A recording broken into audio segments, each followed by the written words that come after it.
Welcome to Confident Faith, where we learn to trust Christianity with confidence. Today, we're going to be talking about starting your apologetics journey, some practical tips and advice that I wish I knew when I first started my apologetics journey. That at the time, if I knew, it would really progress and my journey would be much more efficient. I would have learned a lot more, and also I may have enjoyed the ride a little bit more, which we'll get into that, what I mean by that in a little bit. The first thing is patience. Whenever I first started my journey, I would be listening to Captured Christianity or more intermediate to advanced level apologetics when I just started, and I became very impatient. I wanted to hurry up and jump and get to that kind of stuff, but I didn't really understand a lot of the terminologies that were used. I didn't understand a lot of the rhetoric, a lot of the arguments they were using. Instead of realizing where I was at in my journey, I became a little impatient. I started like I beat myself up a little bit. Realized comparing myself to them, like, why don't I know this? Why don't I know this term? This should be pretty obvious. But um, at the time, if I knew this, I would have taken a much more patient approach and realized where I was at. And instead of comparing myself to these scholars or comparing myself to these people who have learned a lot more than me and getting discouraged, I would just start asking them questions and just start absorbing the knowledge that they had, and um, it became a lot more fun, and also I began to learn a lot more. The second tip is just to have an honest approach to your apologetic. Looking back when I was in high school, I would debate a lot of my friends or atheists, or even in political contexts, just my position. We argue and we have a good time debating, right? But I found myself when I would go home and I'd be researching. I wasn't researching for the purpose of finding the truth. I was almost researching just to back up my own bias that I already had. It was pretty much confirmation bias, which everyone is guilty of that at some point. But as you progress, you need to realize that having an honest approach is the most fun, in my opinion, and the most it relieves a big burden off your shoulders because you're not just trying to find evidence just to back up your already preconceived notions. You're actually throwing all your preconceived notions aside and you're just honestly seeking the truth. And that's such a honest and such a refreshing way to look into apologetics. Because as a Christian, I do believe, and if you're watching as a Christian, we do believe that if Christianity is true, then the truth will lead towards Christianity. So if you're afraid that it might lead somewhere else, then maybe you need to reconsider your position or maybe look into it more. So the second step is just to have an honest approach and just seek the truth wherever it leads. The third step is to get involved in apologetics communities, especially on Facebook and other social media. There's a huge online community of apologetics.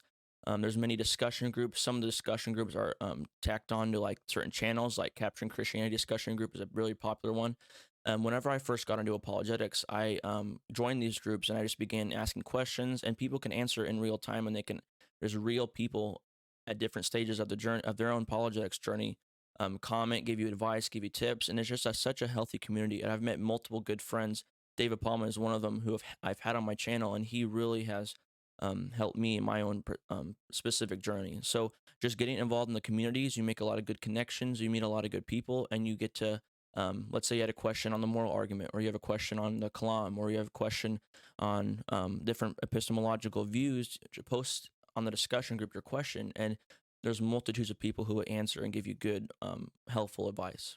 The fourth tip is to read, just simply reading good apologetics material. When I first got into apologetics, I started by watching videos on YouTube, which there's a huge library of videos on YouTube in the apologetics community that really will help you.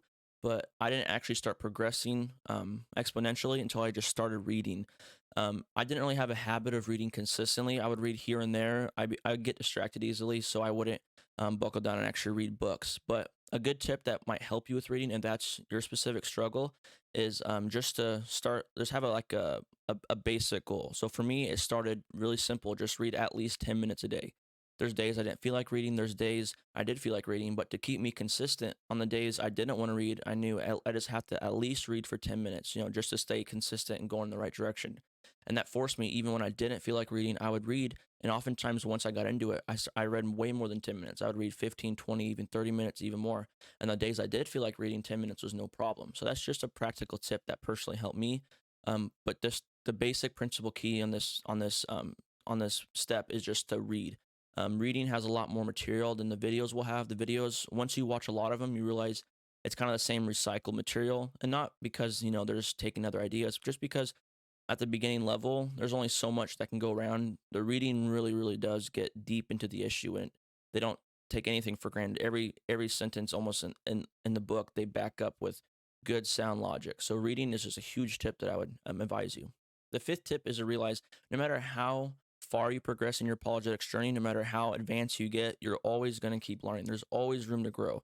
You're always going to be changing positions and just really increasing your knowledge. And that's a good thing. That's a healthy sign of growth. Growth is a good thing. The moment you stop learning stuff is a moment you have to take introspection and realizing, why am I not growing?